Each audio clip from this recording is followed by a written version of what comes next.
Welcome back to YouDecide 2007, and this is a segment in which we cover all the P's, polling and pork. And the first thing we're going to do is have a look at last week's polls.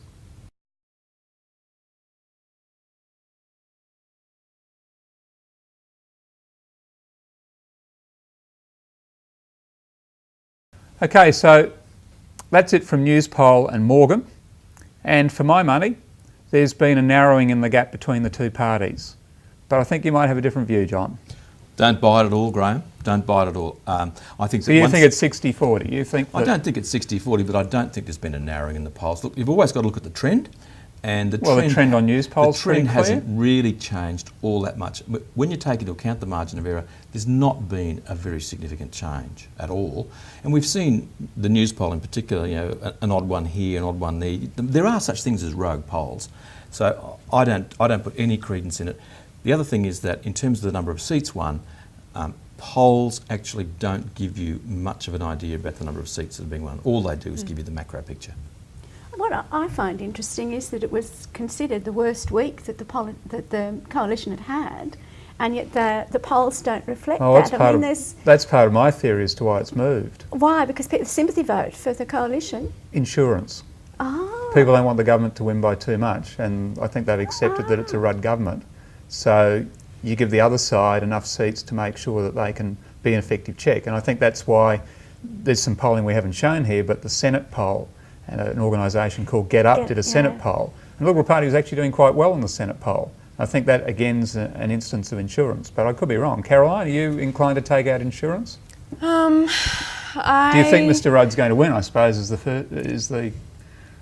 Yeah, I guess I do, but I still haven't decided who I'm voting for, and certainly the people that I talk to. I mean, it's interesting because we are first-time voters. There's a lot of indecision about it, and there's a lot of really being uncertain, and I think it's interesting to look at, but I don't know. I mean, I can't see Howard winning, so I guess by default that would mean that Rudd wins, but apart from that. And if you think Rudd's going to win by a lot, does that make you more or less inclined to vote for him? Can't say. Honestly, can't say. I think it's interesting looking at it. I think that the Liberals are almost shooting themselves in the foot a bit in terms of easy points. I think that, you know, not having the medium right for, I mean, we were talking earlier going onto the internet and looking at the policies, they've got it up as a PDF, they're not even using that medium.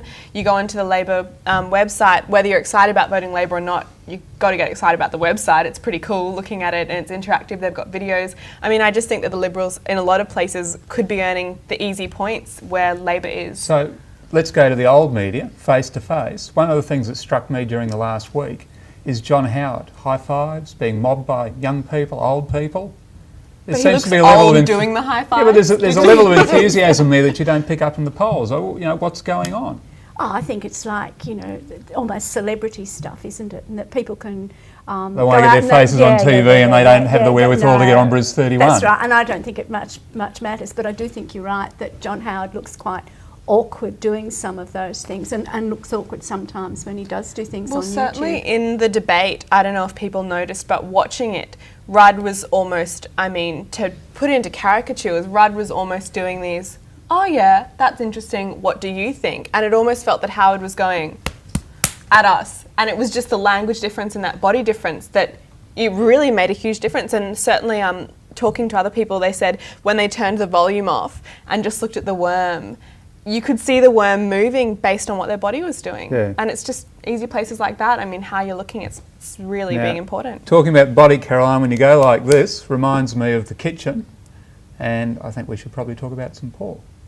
Aha, well, I want to know, when is pork not pork? Because one of the things I heard was that the 300 million offered to increase medical places was actually agreed 2 years ago anyway by the government, but hasn't been spent yet. I mean, how much of this money... That's what you call bubble and squeak, isn't it? Yeah, how much of this money that we get promised is actually old money or will never eventuate? Like last week we talked about the Ipswich byway or something that bypassed that. This is the third time it's appeared in it. I mean, is this pork not really pork at all?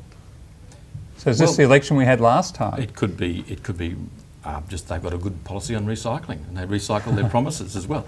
I mean, Howard's got a problem in terms of people believing his policies because he's got form in terms of not delivering on policies. Core ones only. Yes, or core ones only. Look, my pick for the pork this week is the Mersey Hospital in Tasmania.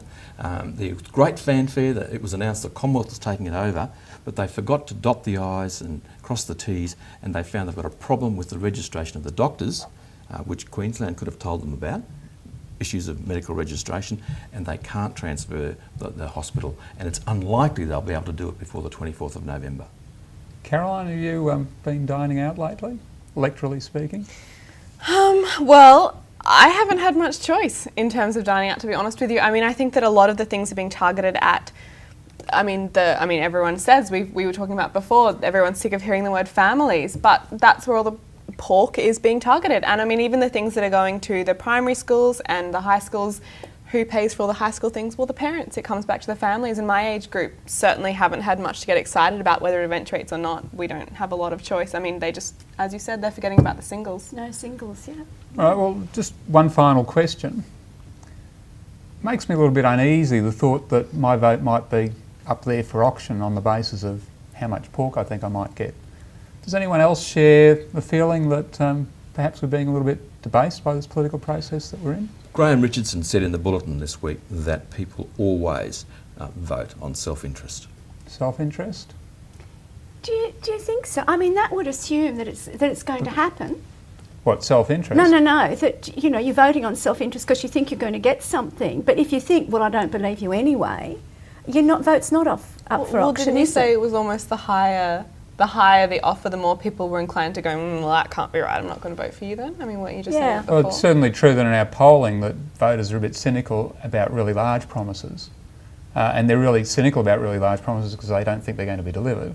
They say they're cynical I think about they're being. I think I think it actually does bear itself out that they are. For example, in Western Australia, the Liberal Party opposition promised a big canal, and people said, "Oh, who are you kidding?" It was to get water down from the north. So I think it does have a minus point. Do we have any idea how many promises are made that aren't kept? How much pork's handed out that never materialises? Well, I don't know maybe that that's we why do, it's but pork. perhaps we could save that up for next week, and we could invite people to go to the YouDecide2007 website and tell us what you think about today's program, about the issues that we raised, and tell us whether you'd like to dine out on some more pork, where it might be found, or whether you're sick of pork altogether.